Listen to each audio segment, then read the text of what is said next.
네, 말씀을 나누기 전에 한 가지 질문으로 시작하고자 합니다.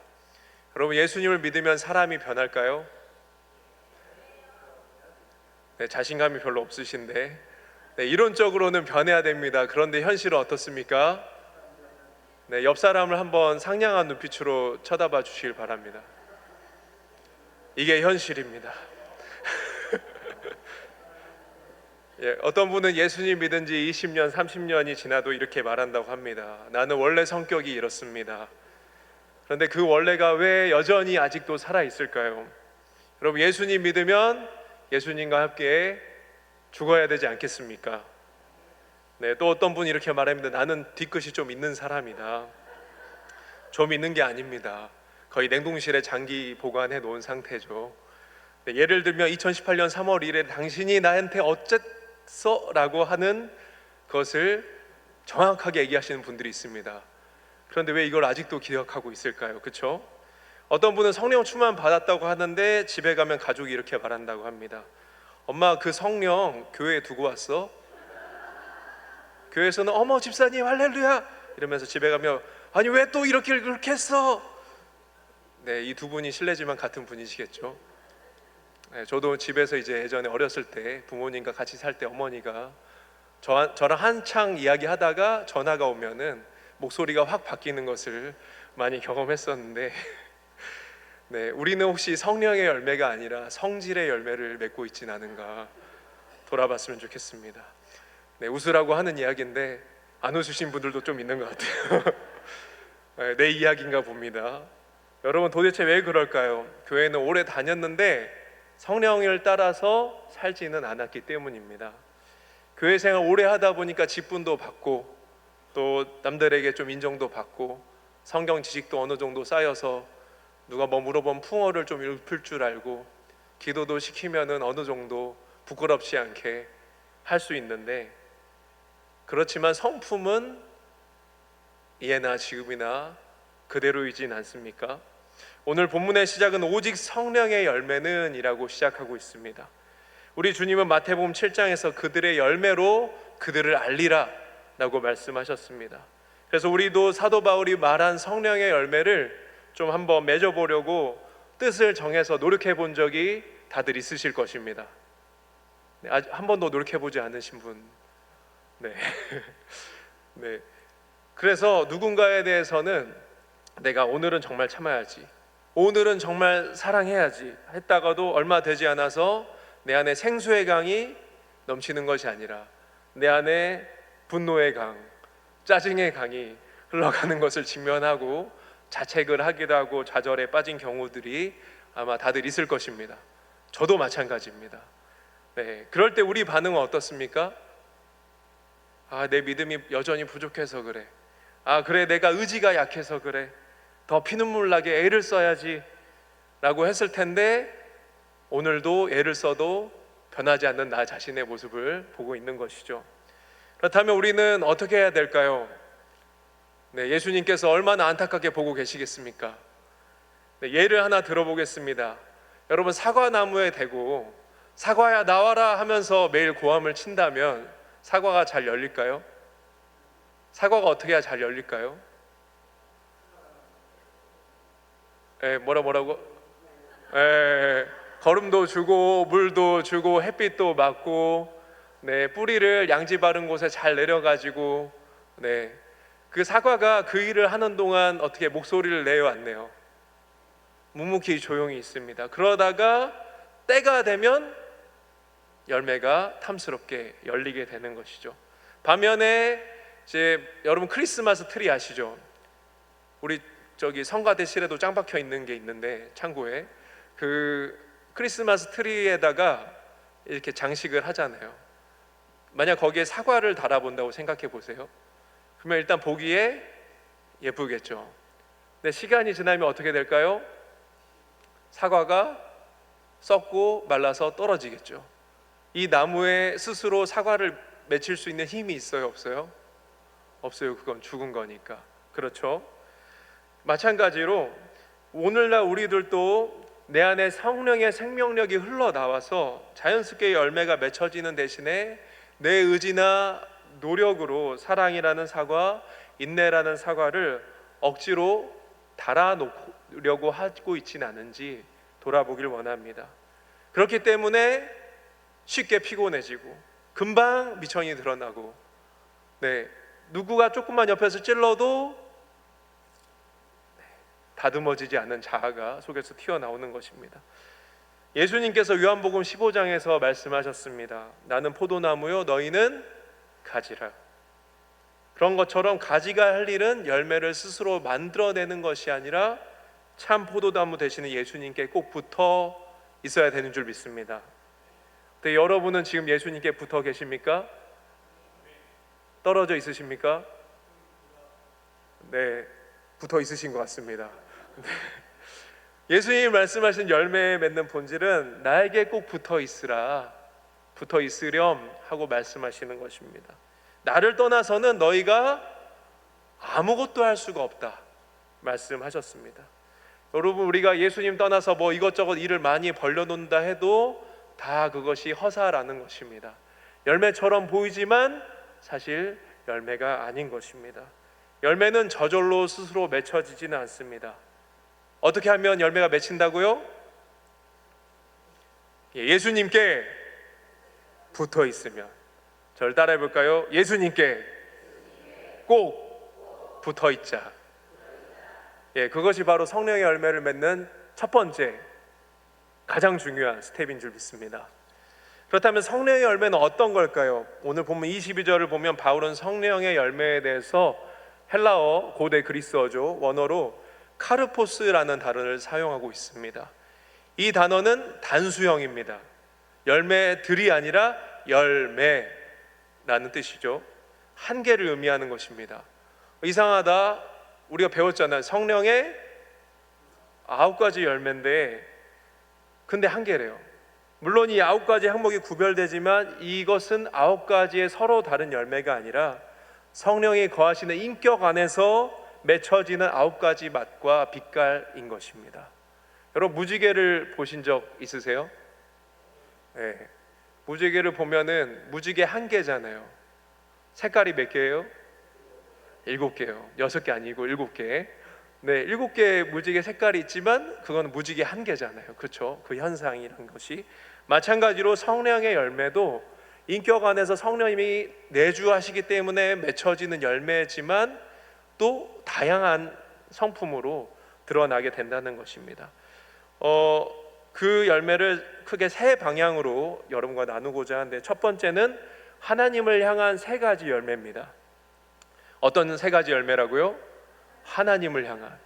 그 중에서 1번은 사랑인데, 이 사랑은 남녀 간의 사랑인 에로스, 친구 사이의 우정 또는 가족과의 사랑인 필레오나 스트로게라는 단어가 아니라 무조건적인 사랑, 희생과 헌신의 사랑인 아가페의 사랑입니다. 로마서 5장 8절 말씀 한번 읽어보겠습니다.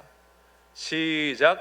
우리가 아직 죄인 되었을 때에 그리스도께서 우리를 위하여 죽으심으로 하나님께서 우리에 대한 자기의 사랑을 확증하셨느니라. 아멘. 이 사랑에 대해서 이 말씀이 제일 잘 설명하고 있습니다. 그럼 죄인은 어때요? 세상에서 죄를 지으면 벌 받아야 되잖아요. 그렇죠? 그 죄값을 다 치러야지 그 이후에 뭐 갱생이 있든 다시 뭐 새로운 삶을 시작하는 건데, 예수님은 여전히 우리가 죄 가운데 있을 때, 죄 짓는지도 모르고 있을 때 그 값을 다 본인이 치르시고 나를 위해 목숨을 버리신 사랑을 하셨다는 것입니다. 그 무조건적인 사랑을 주신 하나님을 여러분 지금 우리가 기념하고 있고 기억하고 있잖아요.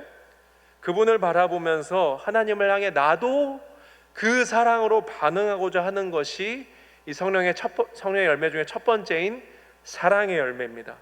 여러분, 어떻게 다 여기 있는 분들 그 사랑으로 구원 받으셨죠? 네, 그렇다면 여러분 그 사랑으로 사랑하시겠습니까? 그렇다면 연사람과 인사 한번 나누겠습니다. 우리 주님의 사랑으로 사랑하겠습니다. 네. 네, 주님의 사랑으로 사랑하시길 바랍니다.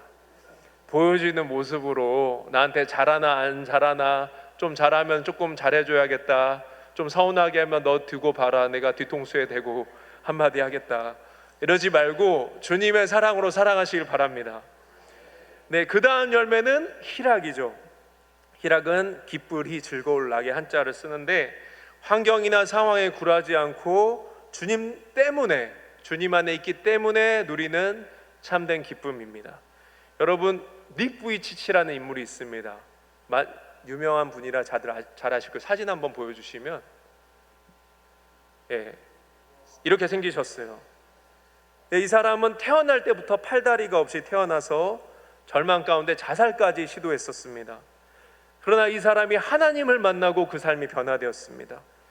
여러분, 닉 부이치치를 여러분 검색해 보면 사진들이 많이 나오는데, 사진을 보면은 닉 부이치치가 거의 대부분 다 웃고 있어요. 그것도 막 억지로 웃는 게 아니라 저처럼 되게 자연스러워요. 네. 네. 그러니까 미소를 지고 있어요. 그래서 그는 웃으면서 말합니다. 나는 이렇게 여러분이 보시다시피 불완전하지만 하나님은 완전하십니다. 그의 강연과 책 제목이 뭐냐면, 팔도 없고 다리도 없고 걱정도 없다. 네, No arms, no legs, no worries 라는 제목으로 이게 강연을 하는데, 여러분, 닉 부이치가 기뻐하고 즐거워하는 것이 그가 하나님을 만나가지고 하나님이 기적적으로 팔다리를 자라게 하셨나요? 그러지 않으셨어요. 여전히 팔다리가 결핍되어 있는 상태지만 이 사람이 하나님과의 관계 속에서 경험한 그 사랑과 그 복음이 그를 모든 상황 속에서 기뻐하게 만드는 것입니다. 여담에 따르면 자녀가 지금 4명이래요. 네. 우리는 어떻습니까? 사지가 다 멀쩡한데 걱정, 근심, 염려 속에 빠져 산다면 되겠습니까? 안 되겠습니까? 안 되겠습니다. 여러분, 기뻐하시길 바랍니다. 네. 하나님을 향한 열매, 마지막은 화평입니다. 고린도서 5장 19절 말씀, 마태복음 5장 9절 말씀 함께 읽어보겠습니다. 시작. 곧 하나님께서 그리스도 안에 계시사 세상을 자기와 화목하게 하시며 그들의 죄를 그들에게 돌리지 아니하시고 화목하게 하는 말씀을 우리에게 부탁하셨느니라. 화평하게 하는 자는 복이 있나니 그들이 하나님의 아들이라 일컬음을 받을 것이며. 아멘. 화평이란 단어를 거꾸로 말하면 뭐예요? 평화입니다. 히브리어로는 샬롬, 헬라어로는 에이레네라는 단어를 쓰고 있습니다. 하나님과의 관계에서 회복되어서 오는 근원적인 평화를 이 샬롬, 이 에이레네라고 말합니다. 그래서 나만 이제 그 사랑으로 그 화평을 누리는 것이 아니라 다른 이웃과도 화평 가운데 나아가는 열매를 말합니다. 여러분, 어떤 사람이 모임에 들어가면 분위기가 찬물을 끼얹은 것처럼 쎄해지고 분란이 나고 싸움이 나는 경우가 있고요. 어떤 사람이 모임에 들어가면 사람들 사이에 다리가 되어줘서 그래서 막혔던 오해가 풀리게 되어지고 마음들이 하나로 합해지는 일이 생깁니다. 여러분, 이미 우리는 하나님의 아들, 딸들이잖아요. 그렇죠? 여러분은 이 두 부류의 사람 중에 어떤 사람입니까? 자, 내가 들어가면 모임이 활기가 찬다.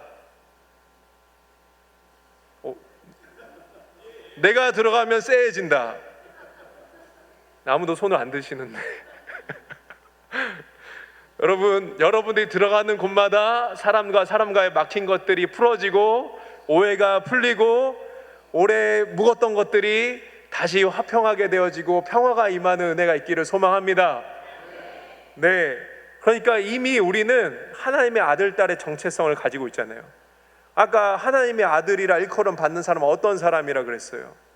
화평하게 하는 자. 그러니까 여러분은 이미 하나님의 아들, 딸들이기 때문에 여러분 안에 사람과 사람 사이를 화평하게 만들 수 있는, 그리고 하나님과 사람 사이를 화평하게 만들 수 있는 능력을 가지고 계신 놀라우신 사람들인 줄 믿습니다. 네, 지금까지 그러지 못했다면 오늘부터 그렇게 하는 걸로.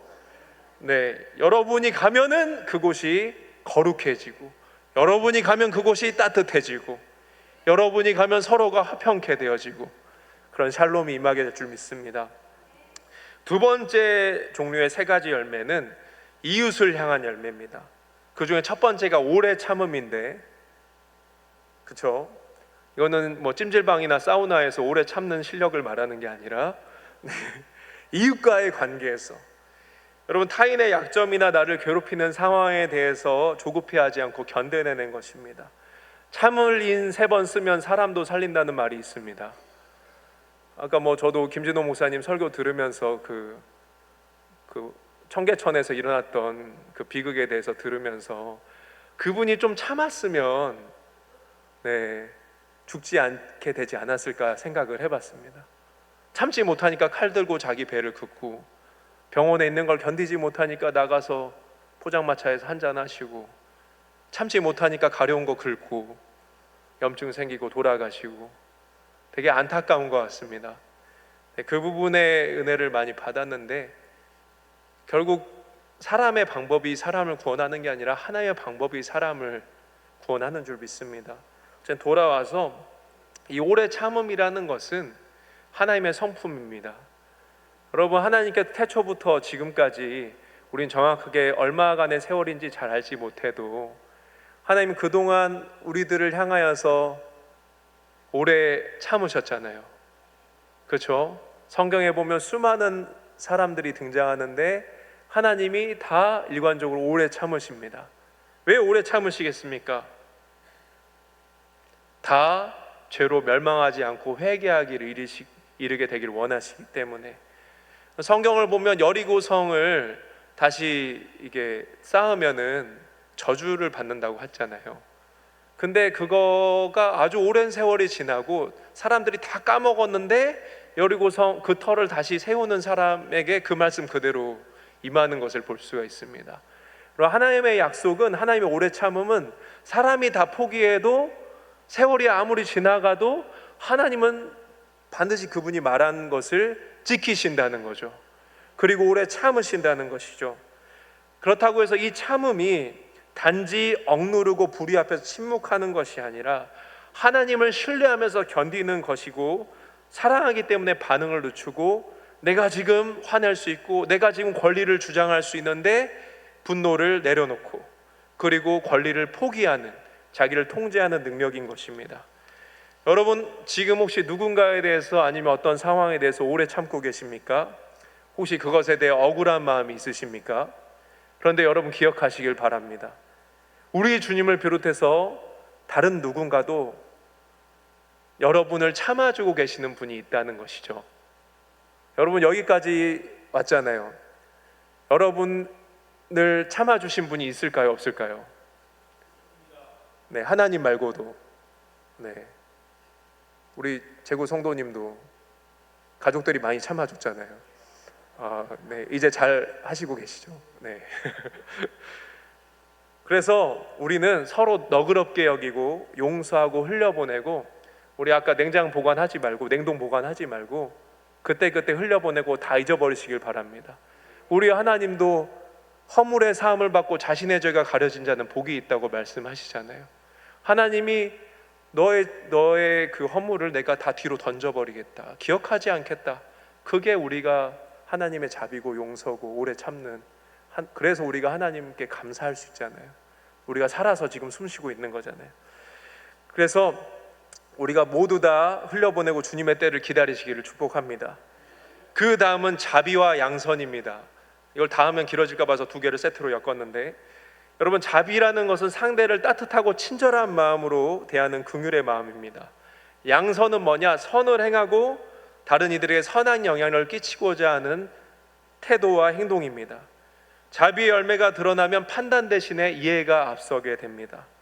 자비라는 것이 마음의 온도인데 친절하면서 따뜻하게 품는 것입니다. 양선은 옳음을 행동으로 추구하게 됩니다. 여러분, 예수님의 비유가 아니죠. 예수님이 다가가신 수많은 사람들이 있었는데 그 중에 가늠하다가 현장에 잡힌 여인이 있었어요. 그래서 사람들이 그러면 율법에 따라서 그 사람 어떻게 돼요? 당사자와 그 사람을 돌로 쳐 죽이게 돼 있어요. 그런데 어찌된 일인지 우리 가늠 혼자 할 수 없잖아요. 상대방이 있어야 되잖아요. 그 남자는 없고 여자 혼자 있는 거예요. 근데 예수님이 땅바닥에 뭘 쓰시면서 이렇게 너희 중에 죄 없는 자가 돌로 쳐라 했을 때 사람들이 그 말씀에 찔려 가지고 하나둘씩 돌을 내려놓고 다 떠납니다. 시간이 지나니까 그 자리에 예수님과 여자밖에 없는 거예요. 여자가 고개를 들지 못하고 있으니까 봐라, 너를 정죄하던 자가 다 어딨냐. 그러니까 예수님이 또 말씀하시면서 나도 너를 정죄하지 않는다. 이게 자비예요. 그러니 다시는 가서 죄를 범하지 말라. 이게 양선이에요.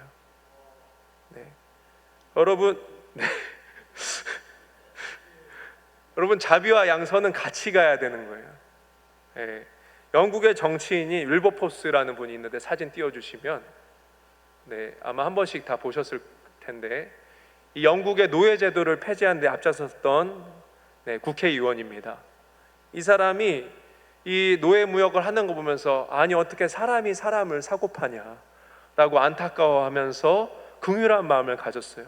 근데 그 당시에도 똑같이 긍휼한 마음을 가지는 많은 사람들이 있었는데 이 윌버포스는 이 노예제 폐지를 위해서 평생을 걸었습니다. 그것이 양선을 실천한 것입니다. 여러분, 그래서 결국 그가 하나님 나라에 부름받기 전에 이 노예제 폐지란 열매를 맺게 되었습니다. 나라적으로.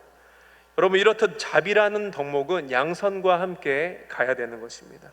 예수님의 사랑은 어유 어떻게, 어유 불쌍하다, 어유 안타깝다, 그 느낌과 마음으로 그치지 않고 행동으로 이어지셨습니다.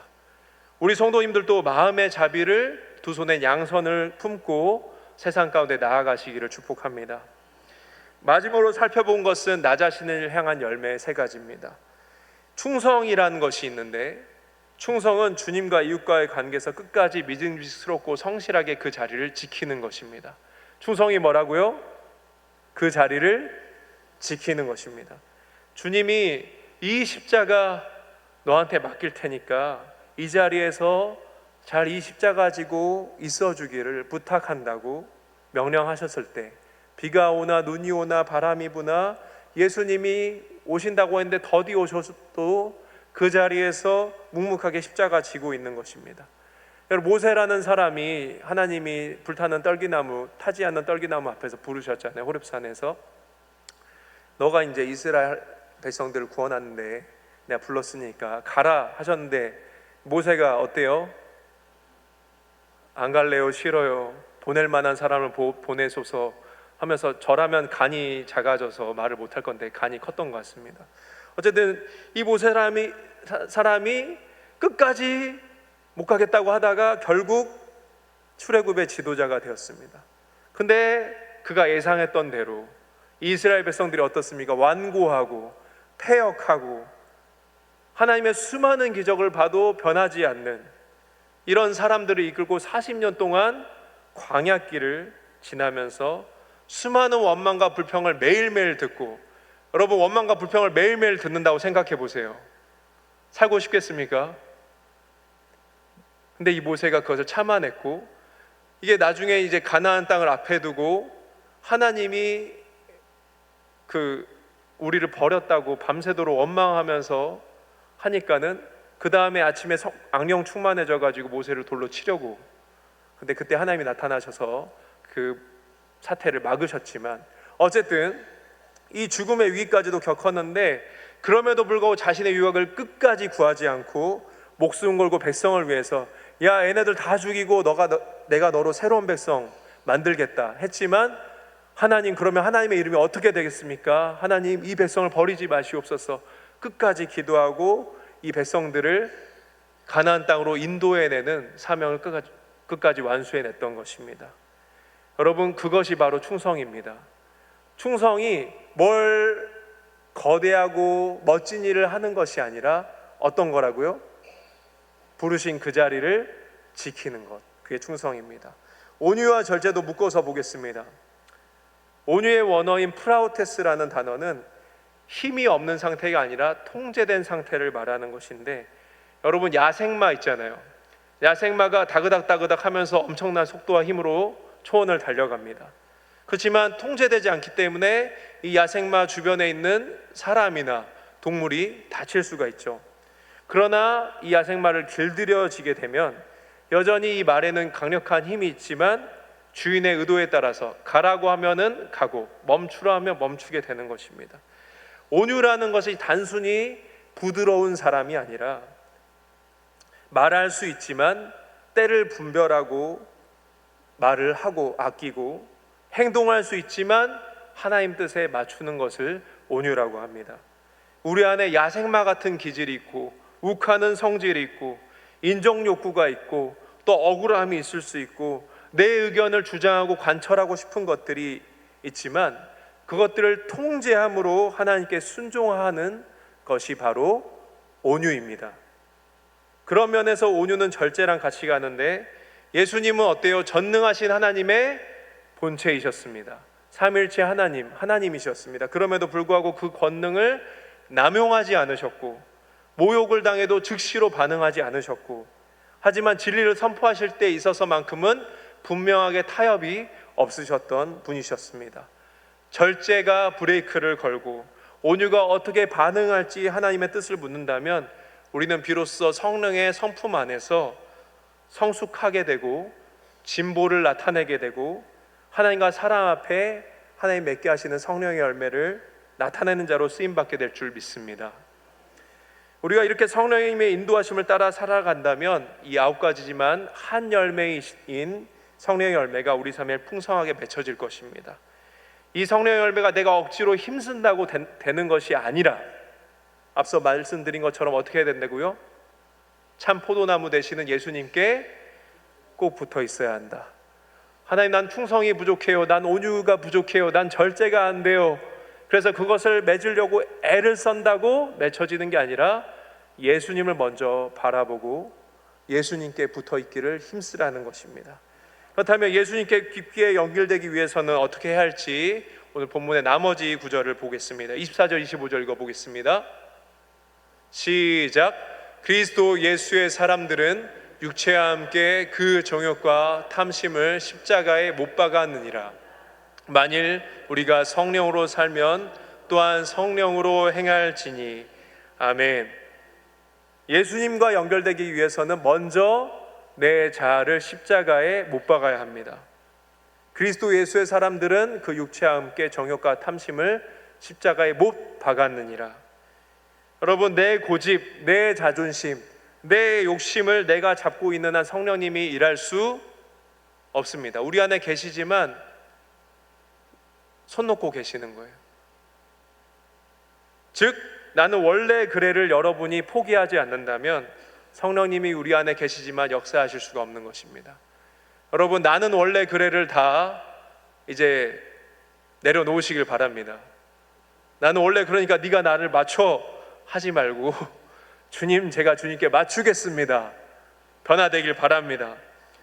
저를 따라해 볼까요? 원래 그런 건 없어. 여러분, 옆 사람에게도 말해 주시길 바랍니다. 혹시 누가 나는 원래 그래 하면은 원래 그런 건 없어 라고 이야기해 주시길 바랍니다. 농부가 더 좋은 열매를 위해서 가지치기를 하듯이 매일 내 옛 자아가, 옛 습관이 올라와서 십자가 이미 죽었어야 되는데 근데 그게 올라올 때 내가 안 죽었구나가 아니라 선포하십시오. 너는 이미 십자가에 죽었다. 그러니까 그거는 나타난 현상일 뿐이고 나는 이미 십자가에 죽은 겁니다. 여러분, 하루를 시작할 때나 그런 것이 올라올 때 이렇게 해보십시오. 내 안의 혈기와 자존심은 이미 십자가에서 다 죽었습니다. 난 이미 죽은 사람입니다. 지금 내 안에 사시는 분은 오직 예수 그리스도이십니다. 여러분이 지금 사는 것은 여러분이 사는 게 아니라 누가 사신다고요? 예수님이 여러분을 통해서 이 세상에서 살고 계십니다. 나는 없냐가 아니라 나는 이미 죽었다는 거죠. 예수님과 합쳐진 그 새 사람이 된 내가 예수님과 함께 있는 거죠. 그렇죠? 나의 죽음을 선포할 때 그리스도께서, 성령님께서 우리를 비로소 다스리신 줄 믿습니다. 두 번째로 성령의 발걸음에 나를 맞춰야 됩니다. 만일 우리가 성령으로 살면 또한 성령으로 행할지니 말씀하고 있습니다. 여기서 행한다는 것은 성령님의 걸음걸이에 내 발걸음을 같이 맞추면서 함께 걷는 것을 말합니다. 내 감정과 분노가 앞서려 할 때 한 걸음 물러서서 기도와 말씀이 내 앞서서 갈 수 있도록 나를 성령님께 내어 드리는 것을 바랍니다. 여러분, 기독교 상담학에서는 뇌가 자극에 반응할 수 있는 시간을 고려해서 3초간의 멈춤 기도를 소개하고 있습니다. 여러분, 가정이나 직장이나 삶의 자리에서 누군가의 말이나 행동에 내 마음과 내 감정이 자극이 될 때, 그때 즉시 반응하지 말고 3초간 숨을 내쉬면서 짧게 기도해 보는 것이 도움이 된다는 것입니다. 성령님, 지금 내 입술을 지켜주시고 주님이 내 입술을 주장해 주십시오. 그렇게 기도하시길 바랍니다. 또 여러분, 아침에 눈을 뜨면 제일 먼저 하는 일이 뭐죠? 알람을 끄고 기도하세요? 기도하시는 분들이 있네요. 여러분, 그 이부자리에서 한번 기도로 시작하시길 바랍니다. 물론 저도 아침이 취약한 사람이라 나가기가 바빠요. 근데 그 자리에서 잠깐 멈추고, 하나님, 오늘 또 저에게 새로운 날을 허락해 주심에 감사합니다. 그렇게 하나님과의 교제로 시작해 보셨으면 좋겠습니다. 가지가 뿌리로부터 양분을 공급받듯이 우리가 하루의 시작을 예수님께 드릴 때 예수님께서 하루에 시작할 수 있는 은혜를 우리 가운데 넣어 주시는 줄 믿습니다. 결국 예수님께 붙어 있으려면 무엇입니까? 기도와 말씀이 전부입니다. 여러분의 모든 일정과 시간에 앞서서 기도와 말씀의 시간을 꼭 챙겨 놓으시길 바랍니다. 우리 너무 바빠서 그것을 많이 타협하고 있는데, 우리가 정말로 벌레가 붙었는데 포도나무 되시는 예수님께 꼭 붙어 있으려면 예수님께 나아가는 시간을 확보해야 됩니다. 구별해 놓으셔야 됩니다. 그러면 여러분, 나의 오늘이 다르고 내일이 다르고 1년 후에 나의 모습이 다를 줄 믿습니다. 우리 주님이 새 일을 행하실 줄 믿습니다. 마지막으로 본문 26절로 결론을 맺겠습니다. 성령의 열매를 맺는 삶을 살아가고자 하는 우리에게 바울이 주는 격려이자 훈계인데요, 26절 말씀 다 같이 한번 읽어볼까요? 시작. 헛된 영광을 구하여 서로 노엽게 하거나 서로 투기하지 말지니라. 아멘. 여러분, 내 힘과 내 의지로 살려는 인생은 결국 남이랑 비교를 합니다. 자기를 자랑하고 다른 사람을 비판하고 질투하는 삶으로 끝납니다. 여러분, 우리 인생이 한 번뿐이잖아요. 근데 이렇게 마치면 안 되겠습니다. 이제는 내가 스스로 열매를 맺으려고 몸부림쳤던 과거를, 그리고 그 좌절했던 마음, 또 교만했던 마음을 내려놓고, 다른 사람의 또 열매 없음을 비판하고 정죄하던 시선을 내려놓고 우리의 시선을 예수님께로 돌려드리고 예수님께 꼭 붙어있기를 결단하시기를 바랍니다. 오늘 이것만 기억해도 좋겠습니다. 나무에 잘 붙어있는 가지는 결코 열매를 걱정하지 않는다. 마지막으로 따라해볼까요? 나무에 잘 붙어있는 가지는 결코 열매를 걱정하지 않는다. 기도하겠습니다. 하나님 아버지, 우리가 매일 주님께 붙어 있기를 원합니다. 기도와 말씀의 시간을 확보함으로 주님께 나아가길 원합니다. 하나님 아버지, 제가 주님을 믿은 연수가 꽤 오래됐는데도 여전히 변화되지 않는 우리의 모습들이 있습니다. 하나님 아버지, 지금 이 시간부터 성령님 역사하여 주셔서 내 고집, 내 자존심, 내 욕심 다 내려놓고 나는 원래 그래라는 말을 내려놓고 주님을 붙잡기를 원하오니 성령님 오셔서 나를 다스려 주시고 변화시켜 주시옵소서. 예수님께 꼭 붙어 있으므로 하나님께서 정말 기뻐하시는 열매가 느리지만 우리 가운데 확실하게 맺혀질 줄 믿습니다. 하나님 아버지, 우리를 모두 주님께 맡겨드리오니 오늘부터 성령님과 함께 동행하게 하여 주시옵소서. 성령 충만함으로 열매 맺게 하여 주시옵소서. 예수님의 이름으로 기도드립니다. 아멘.